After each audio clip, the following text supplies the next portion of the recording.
자, 인사하겠습니다. 반갑습니다. 자, 여러분 이해 문제 잘 보셨습니까? 문제만 잘 봤습니까? 좀 어려웠습니까? 쉬웠습니까? 그 좀 어렵다는 표현이 정상입니다. 이해 문제는 거기 좀 틀리게 할 수 있는 부분을 일부러 의도적으로 그렇게 만들어 봤습니다. 그래서 여러분이 상식적으로 이거 맞을 거야 라고 생각했는 게 의외로 틀리게 그렇게 대답이 많이 나올 겁니다. 그래서 좀 어려웠다라는 게 중론입니다. 그래도 1회 시험에 비해서 최고 점수는 85점이 나왔습니다. 그래서 잘 하신 분은 역시 잘 쏙지도 않았구나 이런 것도 느낄 수 있고, 평균점은 1회 부분하고 비슷하게 82점 정도, 52점 정도 나왔습니다. 그래서 물론 그 지역에 따라서 개성에 따라서 다르시겠지만 여러분이 최고 점수는 85점, 1회 때는 중개사법이 82.5인가 그랬습니다. 하나 정도 더 맞았는데 평균점은 52점 정도 수준의 난이도를 가지고 있습니다. 근데 보기보다 좀 어렵다 하는 게 표현이 맞습니다. 틀리게 일부러 만드는 게 많기 때문에 그래요. 자, 다시 이제 문제 해설하시면서 몇 점이 나왔구나 또는 몇 개가 맞구나가 중요한 의미는 아니라 그랬습니다. 그래서 어떻게 하면 틀리는지를 잘 새겨보시기 바랍니다. 1번 중개에 관한 설명으로서 옳은 것은 답이 4번이죠. 답은 가벼웠습니다. 현존하는 건축물은 물론이고 장래에 건축될 건축물도 중개 대상이 될 수 있다. 맞다. 장래에 건축될 건축물 밑줄 꺼놓고 분양권 이렇게 적어 놓습니다. 자, 지금 답은 쉬웠습니다. 자, 우리 중개할 수 있는 물건은 토, 건, 입, 광, 공 5가지가 있습니다. 토지 건물을 부동산이라 부르고 입, 광, 공을 준부동산 이렇게 부릅니다.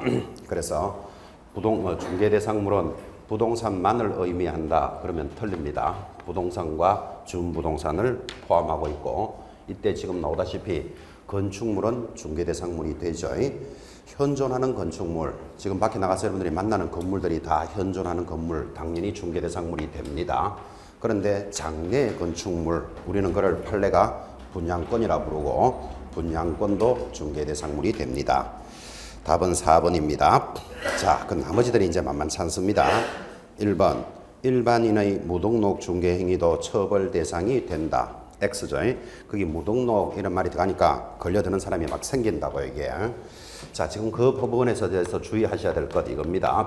물건을 파는 사람과 사는 사람을 사이에 개공사가 중개를 하는데, 이 중개하는 그림을 보시면서 A가 등록을 하지 않은 그냥 무등록이다, 그죠? 그럼 여러분들도 등록을 했다 안 했다? 여러분들도 등록 안 한 일반인들이죠.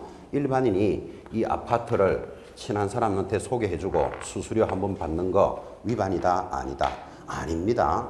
일반인들이 자연적으로 경제생활에서 일어날 수 있는 거죠. 아마 이 자리에 그런 분 있을걸요. 괜찮은 땅이 하나 있어가지고 내 동생한테 야, 이 땅 괜찮다 한번 사봐라 이렇게 중개를 해가지고 예를 들어서 수수료도 받더라도 위반된 행위는 아니죠.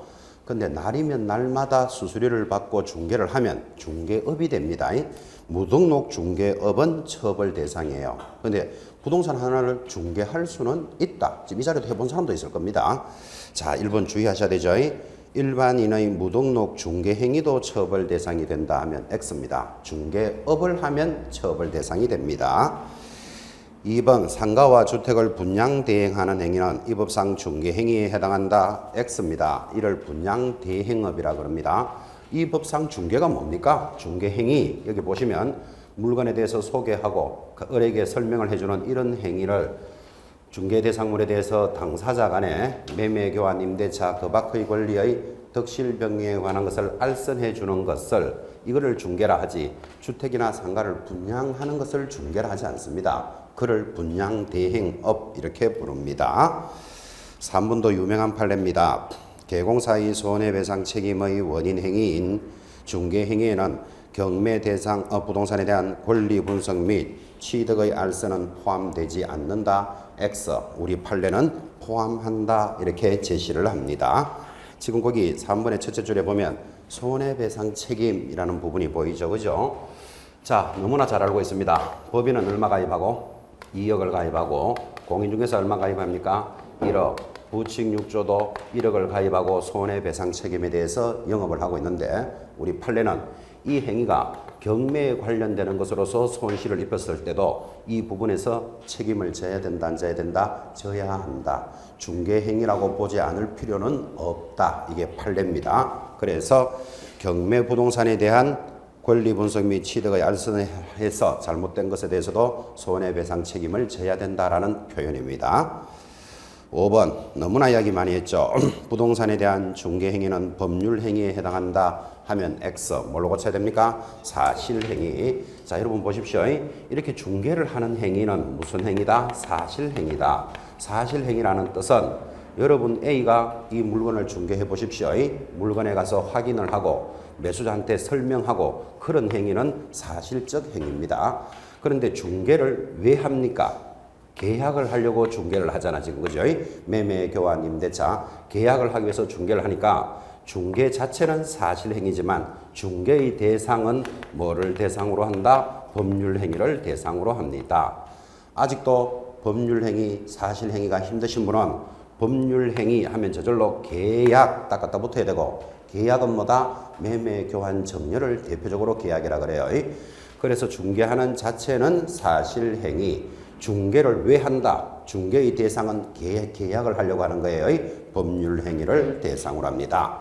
자, 그러니까 지금 5번도 부동산에 대한 중개행위는 사실행위 이렇게 들어가야 되잖아, 그죠? 그래서 틀렸습니다. 옳은 것은 4번이었습니다. 2번 내려갑니다. 용어의 정의로서 옳지 않는 것은 뭐 1회 때도 출제되었고 앞으로 3, 4회에도 나옵니다.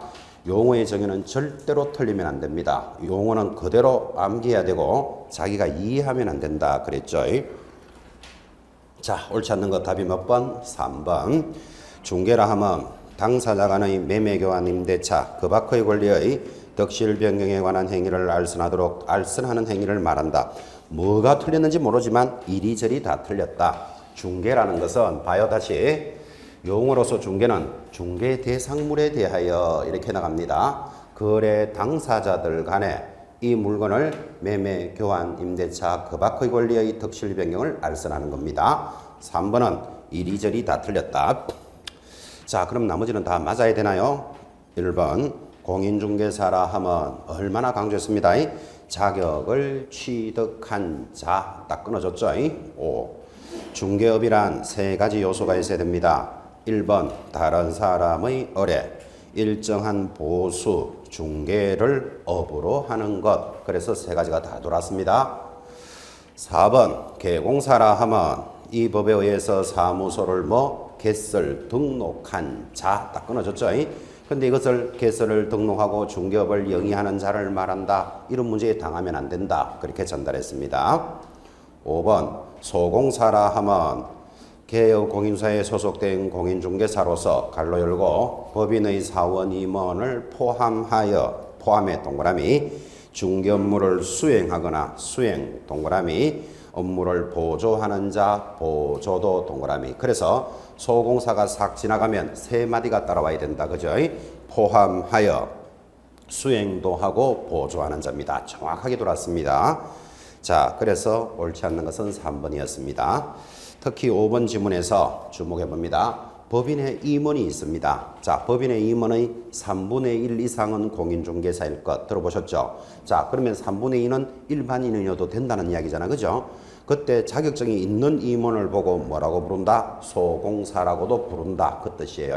뒤편에 연결되기 때문에 다시 한번 잘 보고 계셔야 됩니다. 3번 들어갑니다. 사무소 개설 등록에 관한 설명입니다. 옳지 않는 것은 답이 4번이죠. 자, 4번 합법적인 개공사의 중개를 통한 거래계약만이 공인중개사법상 보호를 받을 수 있다는 측면에서 볼 때까지는 좋았습니다. 중개업의 등록은 적법 요건이 아닌 효력을 발생시키는 요건이다 하니까 X다. 그죠? 우리는 효력 요건이 아니고 적법 요건이다 이렇게 공부를 합니다. 자, 이 말은 이 뜻입니다. 많이 공부해 왔습니다. 물건을 파는 자 갑이 있고 사는 자 을이 있습니다. 개공사가 중개를 하는데, 자, 이 A 개공사가 무등록업자라고 봅시다. 지금 무등록업자가 현장에 나가보면 있다 없다. 등록도 옛날 같으면 무허가업자입니다. 무등록업자가 있겠죠. 자, 이 무등록업자가 계약을 체결했답니다. 그러면 이 계약은 유효다, 무효다? 대답하시기 바랍니다. 유효다, 무효다? 유효하다. 이 얼마나 중요한 말입니까? 여러분, 계약이라는 것은 갑이 1억에 팔겠다, 그리고 이 사람이 1억에 사겠다 그랬겠지. 그래서 계약은 당사자의 사이 합치지 이 사람을 보고 계약이 유효다, 무효다를 따지지 않습니다. 자, 그러면 무등록이 한 사람도 계약은 유효하답니다. 그러면 등록을 한 사람이 하면 유효일까요, 무효일까요? 당연히 유효하겠죠. 그러면 등록이라는 것은 효력하고는 관계가 있다, 없다? 없잖아. 효력 요건은 아니잖아요. 그러면 등록을 왜 합니까? 우리는 적법 요건이다. 이렇게 이야기하잖아요. 우리 중개사법에서 중개업을 하려면 등록을 하고 영업해야 된다. 이렇게 정해놨다니까요. 그래서 이 무등록업자는 계약은 유효하지만 적법 요건을 위반하게 되면 3년 징역 2천만 원 벌금으로 처벌을 합니다. 자, 다 정리해서 등록은 효력 요건이다, 적법 요건이다, 적법 요건이다. 되겠습니까? 그래서 4번이 틀린 거잖아요. 자, 나머지는 다 맞습니다. 특히 1번 현행 법령상 개설 등록이 가능한 경우는 공인중개사와 법인뿐이다. 동그라미 딱딱 해놓으셔야 됩니다. 자, 두 사람밖에 등록 못합니다. 지금 공인중개사와 법인만 등록할 수 있습니다. 이렇게 이야기하니까 이런 사람도 되잖아요 라고 있다면 이야기해 보시기 바랍니다.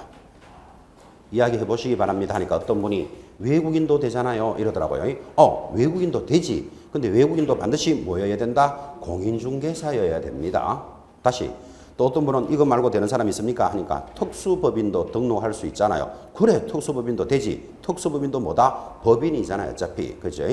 그래서 등록할 수 있는 사람은 두 사람밖에 없습니다. 개념을 딱 잡으셔야 돼요. 자, 그리고 2번 등록은 대인적 처분입니다. 그 사람을 보고 등록을 해줍니다. 그 사람을 보고 등록해 주니까 3번 똑같은 말이죠. 일신전속성으로서 이를 양도나 대여할 수는 없다. 상속할 수도 없다까지 기억해 놓으셔야 됩니다. 그 사람에게만 딸려가는 권리다. 그리고 5번 법령에서 정하고 있는 등록 기준을 갖추고 개설 등록을 신청하는 경우 등록관청은 등록을 거부할 수 없는 줄 것입니다. 기속적 처분이다. 등록은 일정한 조건을 갖춘 자가 들어오면 반드시 해줘야 되는 기속적입니다. 옆에다가 등록은 해줄 수도 있고 안 해줄 수도 있다. 재량적 하면 틀린다까지 표시해 놓으셔야 돼요. 등록은 일정한 요건을 갖추면 반드시 해준다. 그걸 뭐라고 부른다? 기속적. 이렇게 이야기했습니다. 4번 내려갑니다. 시험 제도에 관련된 내용입니다. 옳지 않는 것은 답이 몇 번일까요? 답이 5번이죠. 시험에 있어서 부정행위를 한 자는 시험을 무효로 하거나 처분일로부터 5년간 자격을 제한한다. X. 어디가 틀렸습니까? 무효로 하거나 때문에 틀렸죠. 부정행위자는 반드시 무효로 하고 처분일로부터 5년간 제한합니다. 그래서 옳지 않는 것 5번. 자, 그럼 나머지는 다 맞나요? 확인. 1번. 미국인도 국적에 관계없이 시험에 응시할 수 있다. 맞습니까? O입니다. O. 우리는 국적이나 연령, 성별에 제한 없다. 이렇게 공부합니다.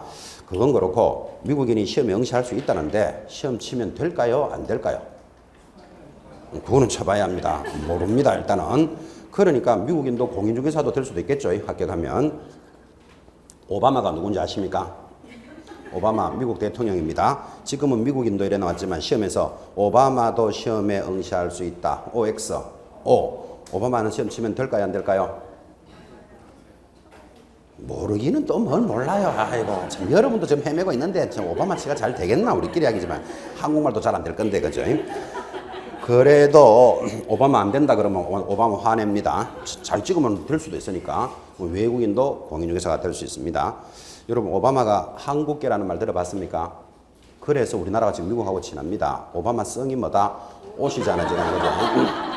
그래서 우리나라 지금 미국하고 굉장히 친합니다. 오바마 대통령 앞에 미국 대통령 누굴까요? 잘 모릅니까? 조지 부시였습니다. 성이 뭐다? 조시잖아요. 그때부터 우리나라하고 친합니다 지금. 2번. 중개업의 개설 등록의 결격 사유에 해당하는 자라도 시험에 응시할 수 있는 경우가 있다. 당근이 저거죠. 한정시산자, 미성년자 전부 시험 칠 수 있습니다. 3번 시험은 원칙적인 시행권자 누구? 시도지사. 이런 거 중요합니다.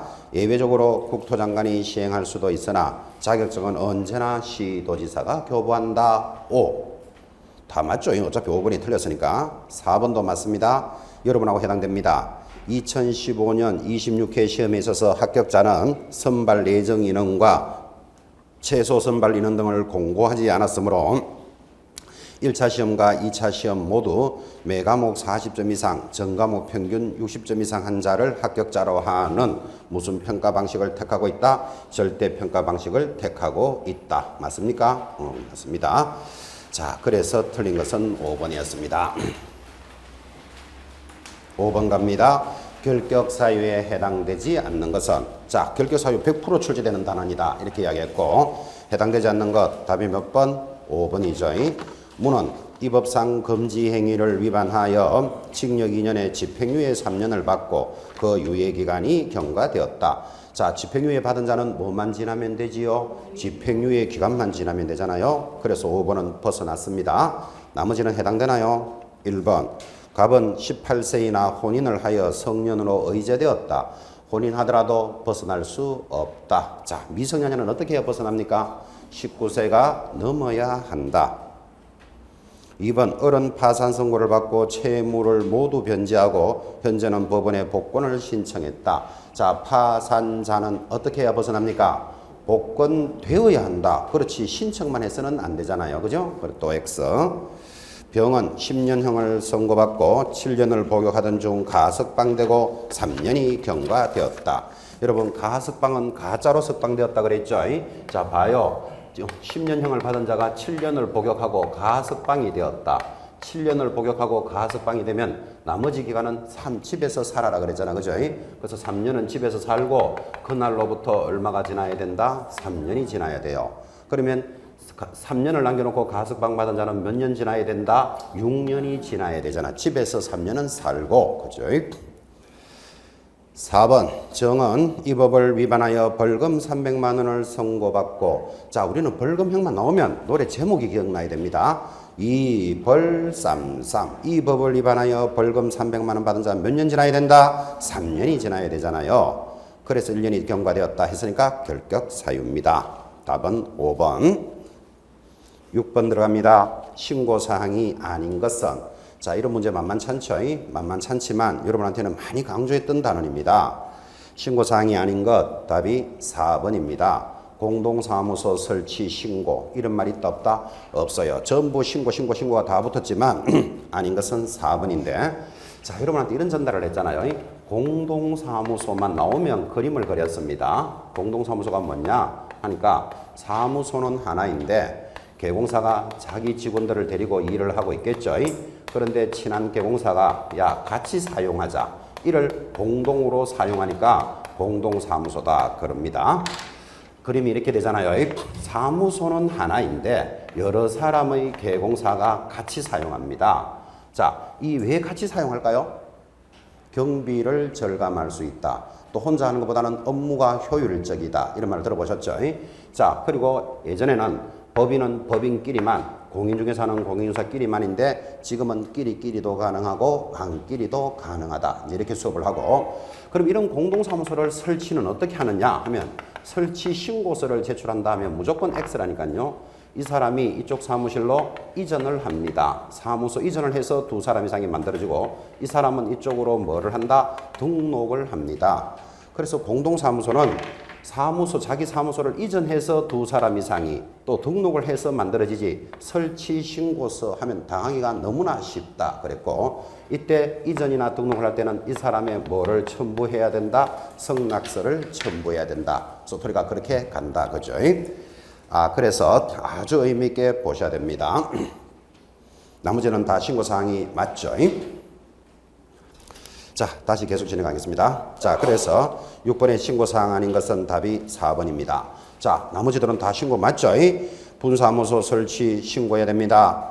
중개업, 휴업 신고합니다. 재개 신고합니다. 왜 재개 신고합니까? 등록증을 돌려받아야 된다 그랬잖아요. 그리고 5번 사무소 이전 신고도 당연히 신고죠. 자, 7번도 또 만만찮습니다. 이 법상 7일이라는 기한 혹은 기간을 갖는 경우인데 해당되지 않는 것은 답이 몇 번일까요? 답은 5번입니다. 답은 찾기는 쉬웠습니다. 사실은 전속 중개계약에서 공개한 정보를 의뢰인에게 통지하는 시기는 언제다? 지체 없이 통지합니다. 이건 이렇게 설명했습니다. 그래서 이렇게 설명했던 것도 기억하셔야 돼요. 자, 여기 A 개공사가 중개를 하는데 이 갑이 양주에 있는 과수원을 팔아달라고 왔습니다. 굳이 또 양주라고 이야기도 많이 했습니다. 자, 그러면 이 개공사가 농원에서 중개업을 하면 이 땅에 한번 가봐야 되겠죠. 가서 물건을 확인하고 뭐 지목을 확인하고 도로하고 상태를 확인하는데 시간을 며칠을 준다? 7일을 줘야 되지. 지체 없이 정보를 공개하라 하면 안 된다 그랬잖아요. 그래서 정보를 공개하는 것은 한번 가보는 시간을 주기 위해서 7일을 주고 7일 만에 공개를 하고 나면 갑에게 나 이렇게 공개했소라고 통지는 지체 없이 통지할 수 있잖아. 그죠? 그래서 그 7일과 지체 없이를 자꾸 날짜를 돌려서 문제를 묻는다. 지금 그런 이야기를 했었습니다. 자, 그러면 해당되지 않는 것은 답은 5번. 자, 나머지는 다 7일이나요? 1번. 개설 등록 신청 시 등록 통지는 7일 만에 서면으로 통지한다. 인장이 변경되면 인장을 왜 변경합니까? 잊어버리거나 못 쓰게 되면 변경하겠죠. 며칠 내로 7일 내로 변경 등록합니다. 자격이 취소되면 자격증 언제까지 반납하고 7일 내로 반납하고. 자, 사무소 이전 신고서 처리 기간 7일이죠. 여기에 많이 당했을 거예요. 자, 이거는 이렇게 익히셔야 돼요. 사무소 이전은 이렇게 일어나잖아요. 여러분이 노원에서 중개업을 하다가 강남으로 이전을 하고 싶습니다. 그러면 사무소로 이전하는 건데 왜 노원에서 강남으로 이전할까요? 가고 싶어서 또는 잘 될 것 같아서. 절차는 이사부터 가고 간 날로부터 며칠 내로 10일 내로 신고해라. 우리 이를 사후 신고제라 그러잖아. 그죠? 자, 신고를 하면 강남구청에 가서 신고할 때는 가져가는 서류가 있겠죠. 첫째 뭐 가져간다? 등록증. 이 등록증은 노원에서 영업하던 자니까 등록증을 노원에서 받았겠죠. 노원구 상계동 17번지 노원구청장이 발급한 것을 가지고 영업하다가 강남으로 갔으니까 등록증을 제출해야 어디서 왔다는 걸 알게 된다니까요. 두 번째 제출하는 서류가 사무소 확보 서류. 내가 강남에 들어왔다는 사무소 확보 서류인데 이렇게 등록증을 제출하면 이번에는 강남구청에서 등록증을 만들어서 내준다 그랬죠. 등록증 강남구 역삼동 17번지 강남구청장이 발급한 것을 걸어놓고 영업을 해야 된다고요. 그때 등록증을 제출하면 새로 등록증 나오는 기간이 며칠이다? 7일 내로 처리해 준다고요. 그래서 개념이 좀 나머지 느낌 오죠. 사무소 이전 신고는 며칠 만에 하고 10일 만에 하고 등록증을 제출하면 며칠 만에 처리해 준다? 7일 내로 처리해 준다니까요. 자, 그래서 그 날짜도 7일이 맞다. 지금 그 말이에요. 개념을 잘 잡으시고. 지금 이렇게 보니까 여러분들이 등록증을 받는 날짜는 전부 7일이에요. 처음 신청했을 때도 등록증 며칠 만에 통지해준다? 7일 만에 통지해준다. 사무소 이전도 마찬가지고 또 분사무소를 설치하면 분사무소 신고 필증을 내줘야 되잖아요. 며칠 만에 내준다? 7일이에요. 전부 날짜들이 7일입니다. 그것들이. 그렇게 해서 자, 그래서 답은 5번입니다. 이런 문제를 통해서 여러분들은 이런 모습도 있구나를 한 개씩 배우는 시간이고 지난주에 이런 이야기 했죠. 지금이 5일, 8일 남았고 지난주는 50일이 남았었는데 매일 한 가지씩만이라도 나는 모르던 것을 알았다. 한 가지씩만 알아내도 시험 칠 때까지 50개는 안다 그랬습니다. 과목별로 50개만 알면 무조건 더 알면 합격합니다. 욕심 크게 내지 마시고 이 동영 모의고사 진행되면서 이런 부분들은 내가 놓쳤구나를 한 개씩만이라도 잡으시기 바랍니다. 8번 갑니다. 자, 공인중개사인 개공사와 법인의 차이점만을 찾아라 이랬습니다. 갑시다. 기억. 사무소 설치 면적 차이 있다 없다. 옆에다가 없다. 차이 있는 거 찾는데 차이 없죠. 없다. 분사무소 설치 가능 여부 차이 있다. 업무 보정 설정액 차이 있다. 겸업 업무 차이 있다. 개인은 아마 쉬실 수 없다 할 수 있다 그랬죠. 근데 법인은 14조 업무만 해야 돼요. 차이 있다.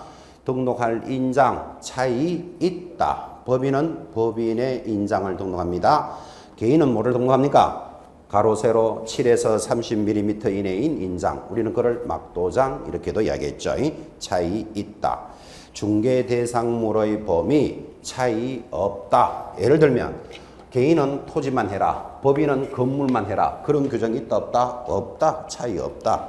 고용 가능한 고용인의 수 차이 있다 없다? 없다. 그러니까 차이 있는 거 니은, 디귿, 리얼, 미음. 답은 몇 개? 4개. 답이 3번입니다.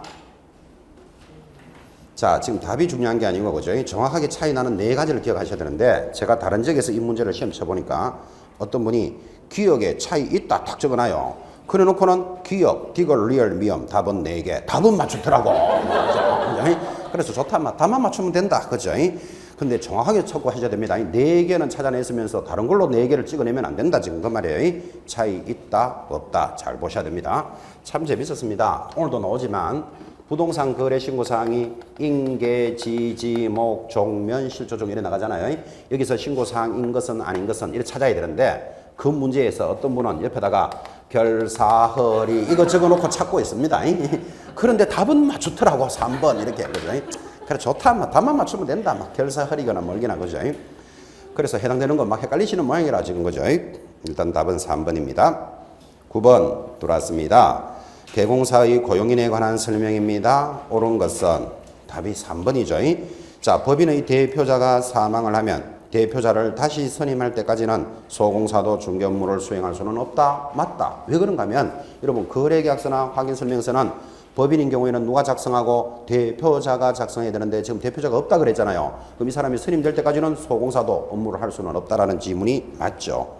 자, 그럼 옳은 게 3번이라면 나머지는 다 틀려야 되잖아요. 1번 개공사가 소공사를 고용하면 고용한 날로부터 며칠 내로 신고한다. 업무 개시 전까지 고용신고입니다. X. 2번 모든 개공사는 그의 중개 업무를 보조하기 위해서 중개보조원을 두어야 한다. 두어야 한다도 X. 둘 수 있다.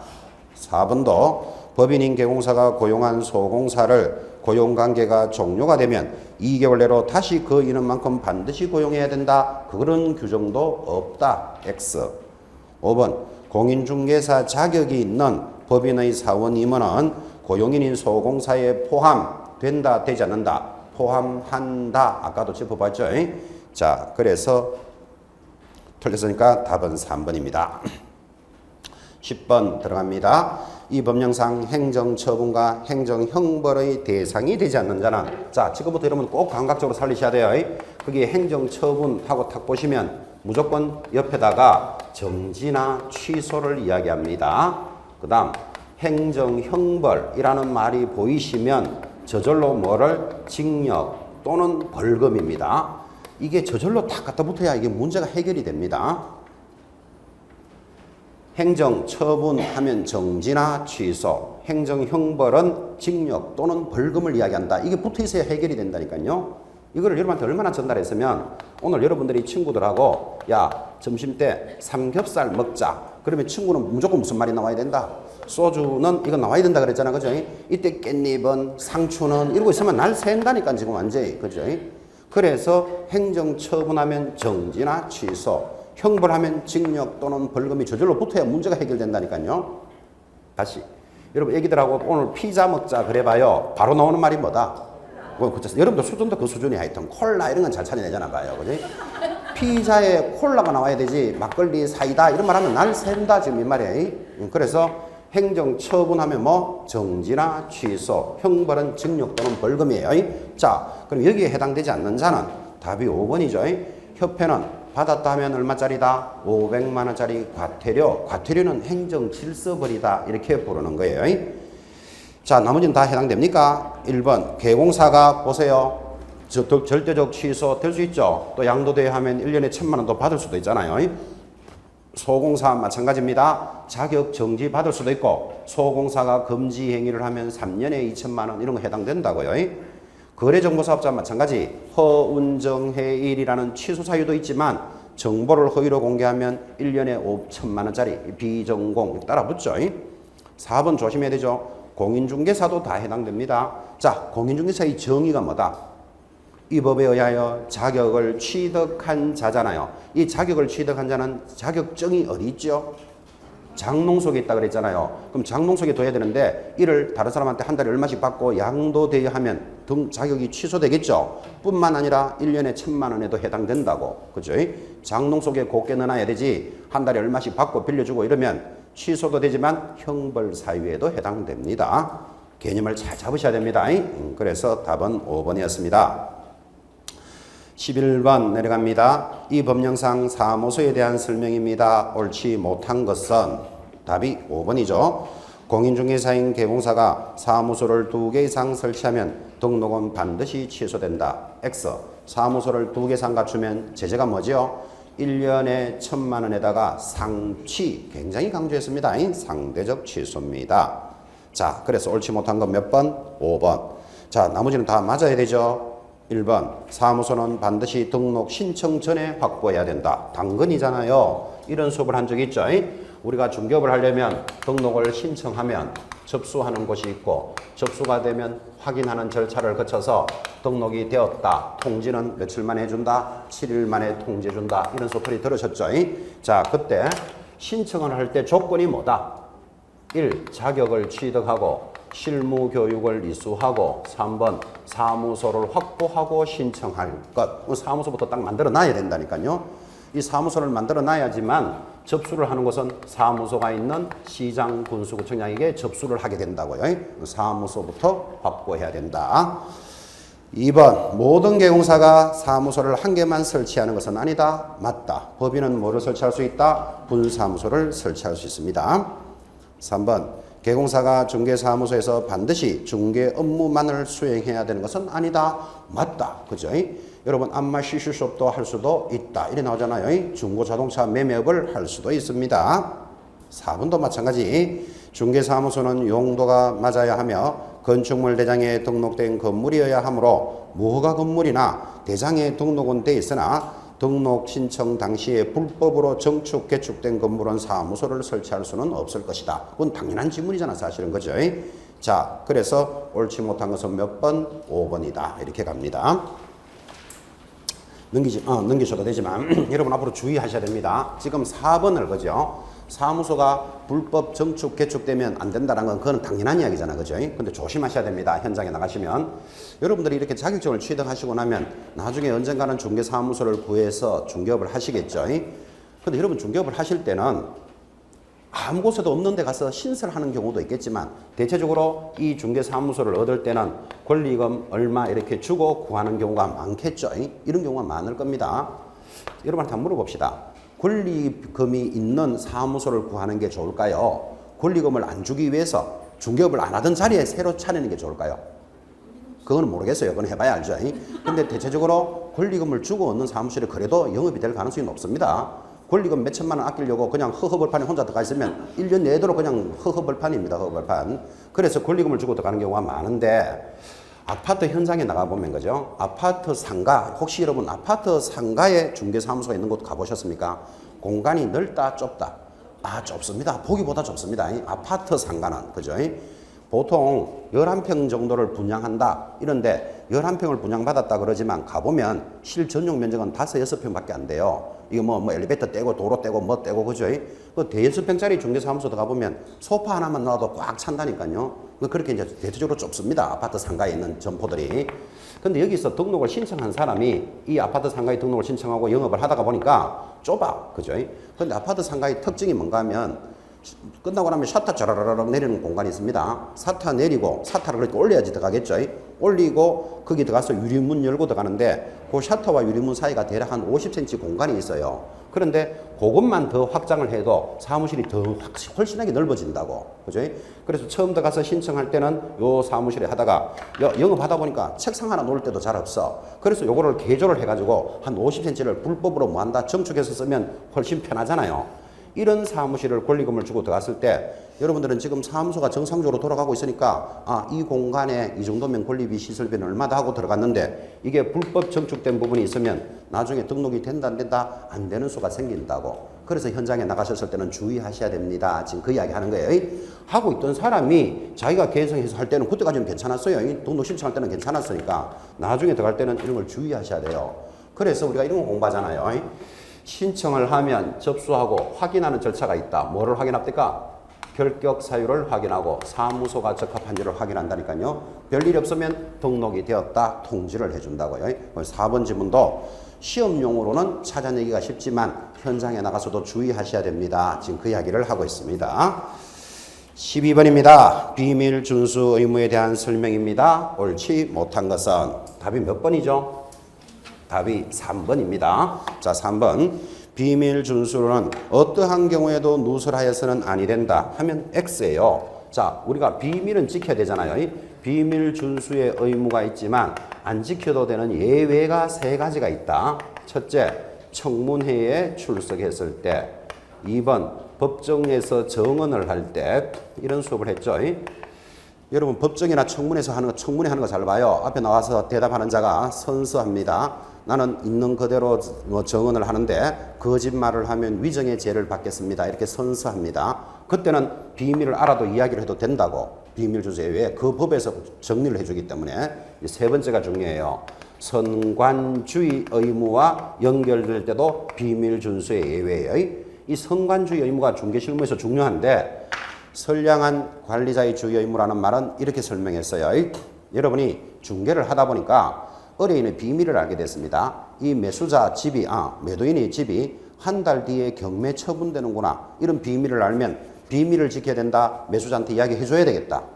해줘야 되지. 안 해주면 매수자가 큰 피해를 입을 수 있잖아. 그죠?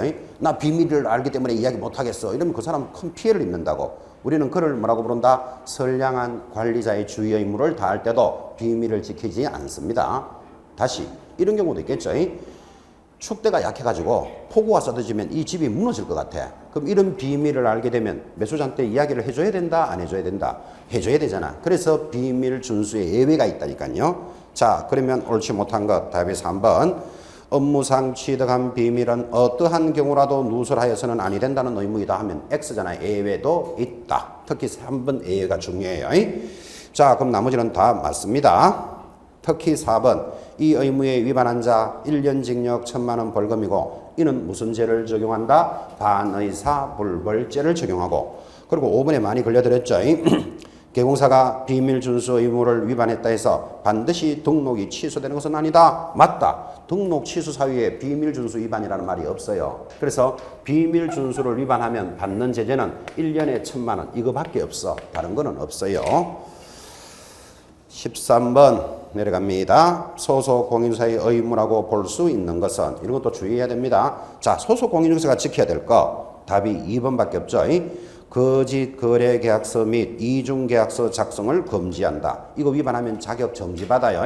이인설설 개검할 때 계약서 이중 작성하면.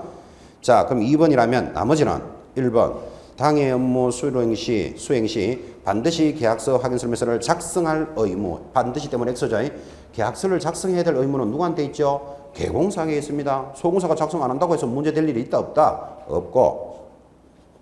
3번 매매계약서 작성 시 부동산 거래신고 의무. 거래신고 의무 누구한테 있지요? 개공사에게 있습니다. 자격증 개시 의무 조심해야 됩니다. 자, 소공사 자격증 개시해야 된다 안 해야 된다? 해야 되지만 개시해야 될 사람이 누굽니까? 개공사가 개시해야 되지 소공사가 개시할 의무가 있는 건 아니잖아. 그죠? 그때 개시 의무를 위반하면 100만 원짜리 과태료 들으셨죠? 누구한테 100만 원짜리 과태료 부과합니까? 개공사에게 부과합니다. 개공사가 걸어야 될 의무가 있습니다. 의미 있게 잘 체크하셔야 돼요. 5번은 말할 것도 없고 직무교육은 누가 받는 거다? 중개보조원이 받는 거죠. 자, 13번 같은 문제 자기 것으로 잘 소화시켜야 돼요. 답은 2번이었습니다. 14번 들어갑니다. 협회의 설립 절차입니다. 옳은 것은 답이 5번이죠. 자, 이런 것도 이리저리 다 틀리면 안 돼요. 옳은 것은 5번. 협회의 주된 사무소는 반드시 서울에 둘 필요는 없다. 맞다. 그죠? 법이 개정됐죠? 자, 틀린 거 수정.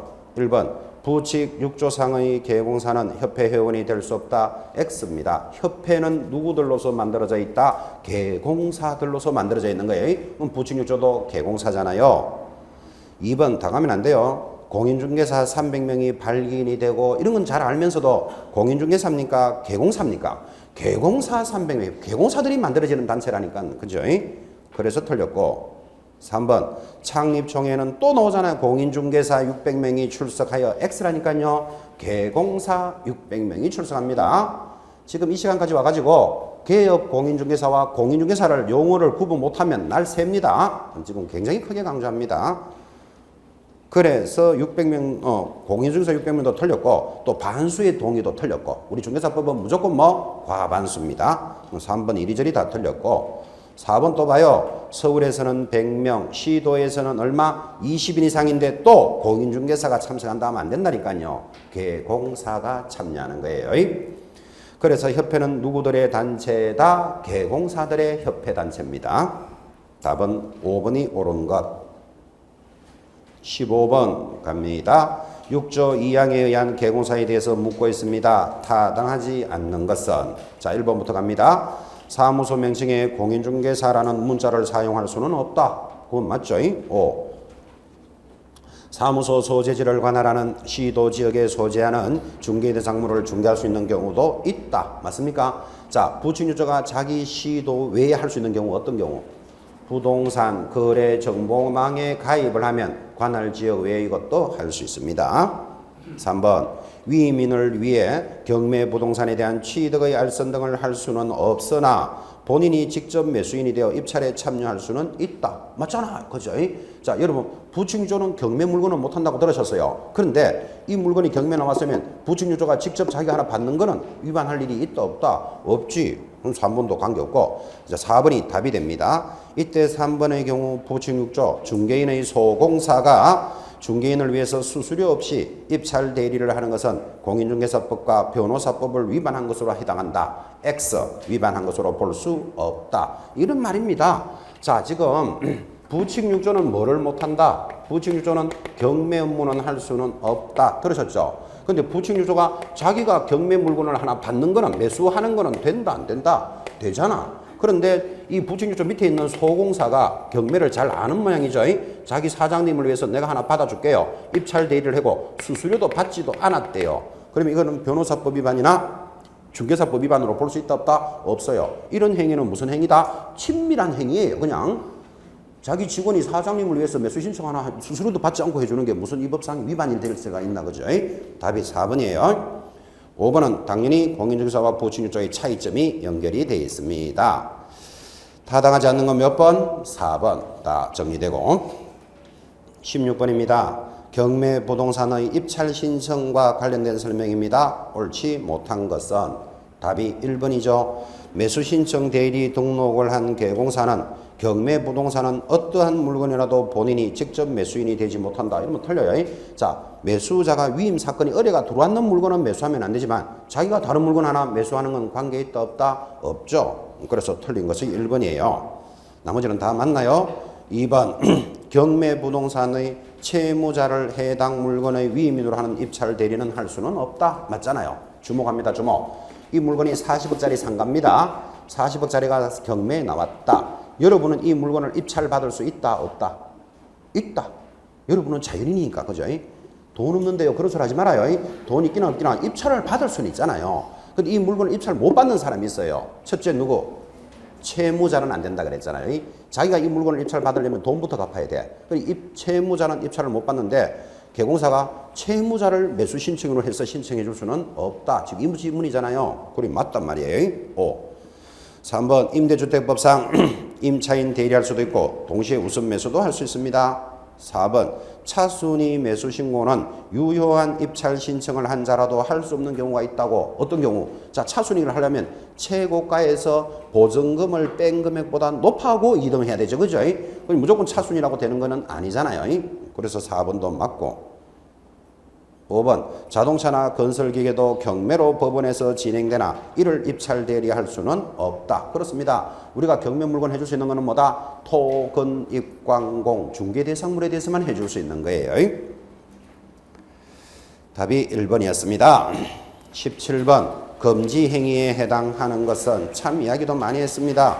금지 행위에 해당하는 것, 이거는 유명한 판례죠. 3번 개공사 병은 거래계약을 중개하고 보수로 법정 한도를 초과하는 액면가의 당좌 수표를 받았으나, 여러분 수표라는 개념은 한 달 뒤에 결제된다. 이게 수표잖아. 그죠? 근데 그 후에 약속금이 지급 거절 처리되었다. 부도 났다. 이 말이에요. 부도 나더라도 초과해서 수표를 받을 때 벌써 뭘로 본다? 초과 금품으로 본다라는 판례입니다. 해당되는 것 3번. 자, 나머지들은 다 금지가 아닌데 특히 2번. 개공사을은 일간신문에 광고된 A 소유주택을 직접 매수하였다. 직접이라는 말이 들어가더라도 교차료나 일간신문에 있는 것은 누구라도 거래할 수 있다. 직접 거래로 보지 않습니다.